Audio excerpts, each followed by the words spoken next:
আমি আপনাদের সামনে আজকে কুরবানি নিয়ে কিছু আলোচনা করব। কুরবানি দুইটি প্রকার, একটি হলো জাহেরি, আরেকটা হলো বাতিনি। আরেকটা বিষয় হলো একটা কুরবানি হলো শরীয়তের, আরেকটা কুরবানি হলো হাকিকত ও মারেফতের। তাহলে দেখা গেছে যে আল্লাহ কোরআনে বলেছে তোমরা কুরবানি করো। কুরবানি শব্দের অর্থ কি? ত্যাগ করো। কি ত্যাগ করব? আমার ভিতরে যে পশু আত্মা আছে এবং বিভিন্ন খারাপ স্বভাবগুলো আমার মধ্যে আছে, এই পশু আত্মা বা পশুর স্বভাব আমার থেকে ত্যাগ করতে বলা হয়েছে। ত্যাগেরই আরেক নাম হলো কুরবানি। তাহলে আমার মধ্যে যে পশু আছে সেই পশু কুরবানির কথা আল্লাহ বলেছে। তবে বাহ্যিক জগতে যে কুরবানি দেওয়া হয়, এই কুরবানি কি মানুষ করবে না? অবশ্যই করবে।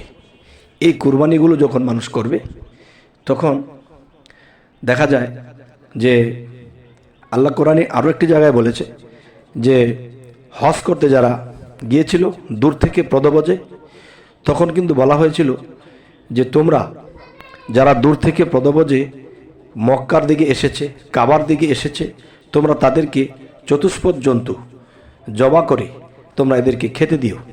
তাহলে বোঝা গেল যে আল্লাহ হালাল করেছে যে পশু জবাই করে খাওয়া যাবে। তবে শরীয়ত বসতেছে বাহ্যিক জগতের যে ষাঁড়, দুম্বা, ছাগল, ভেড়া এগুলো যখন জবাই দেবে তখন এটাকে কুরবানি বলা হচ্ছে। যাই হোক, এখন পশু কুরবান করতে বলা হয়েছে, মানে পশু ত্যাগ করতে বলা হয়েছে। এটার মূলে হাকিকত যেটা, সেটা হলো আমার দেহের মধ্যে 6টা রিপু আছে পশুর স্বভাব। এই পশুর স্বভাবগুলো যখন মনের মধ্যে মিশে তখন মনে যা চায় তাই করে। তখন মানুষের জীবনে অনেক পাপ করে ফেলে, গরিব দুঃখীকে কষ্ট দিয়ে ফেলে, কারো বুকে লাথি মারে, কারো সম্পদ আত্মসাৎ করে।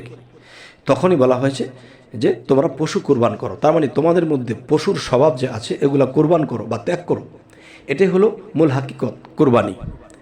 আচ্ছা, শরীয়তের মধ্যে যে কুরবানিগুলো করা হচ্ছে সেই কুরবানি দেখা গেছে যে ধনী লোকেরা তো করবে, এর ফাঁকে দিয়ে অনেক গরিব লোকেরা এটা ভক্ষণ করতে পারবে, অনেক উলিয়ারাও খাবে। যেমন দেখা গেছে যে প্রত্যেকটা প্রাণীর ভিতরে আত্মা আছে। এই আত্মাটা পশু হিসেবে পশুর মধ্যে এই আত্মাটা বন্দী হয়ে গেছে, সে পশুরূপে পৃথিবীতে জীবন কাটাচ্ছে। তখন দেখা গেছে যে এখান থেকে মুক্তি পাইবার জন্য দেখা গেছে সেই পশুগুলো আরাধনা প্রার্থনা করে, হে আল্লাহ, আমাদেরকে যদি কোনো আউলিয়া খাইতো, তোমার কোনো বন্ধু দোস্ত আমাকে খাইতো, আমাকে জবাই দিত, তাহলে আমার আত্মাটা মুক্তি পাইতো। তাই বলি কি, দেখা গেছে কে অলি, কে আউলিয়া, কে কামেল ব্যক্তি তা তো আমরা সকলকে চিনতে পারি না। তবে যাই হোক, আল্লাহর নামের ওপরে, পাক পাঞ্জাতনের নামের ওপরে যখন জবাই করা হয় তখন এগুলো দেখা যায় যে গরিব, মিসকিন, এতিম যারা খেতে পায় না এদেরকে খাওয়ালে তখন কি হবে? সেই পশুর আত্মা শান্তি পাবে এবং আল্লাহ ওই ওসিলাতে তার আত্মার মুক্তি ঘটাবে। তবে হে জগতবাসী, যে কুরবানির ঈদ আমরা পালন করছি এটা শরীয়তের। আরেকটা ঈদ আছে আত্মত্যাগী, মানে আমার সমস্ত খারাপ পশুর স্বভাব যখন আমার থেকে ত্যাগ করে ফেলতে পারবো তখন আল্লাহর তরফ থেকে রুহানি জগতে আমার ঈদ আছে। সেই ঈদ নিয়ে আমি পরবর্তী ভিডিওতে আলোচনা করব। তবে হে জগতবাসী, ছোটোখাটো করে একটা ভিডিও করলাম, তবে আপনাদের কেমন লাগলো তাও জানাবেন এবং এরকম ভিডিও পেতে আমাদের চ্যানেলটিকে সাবস্ক্রাইব করে রাখুন।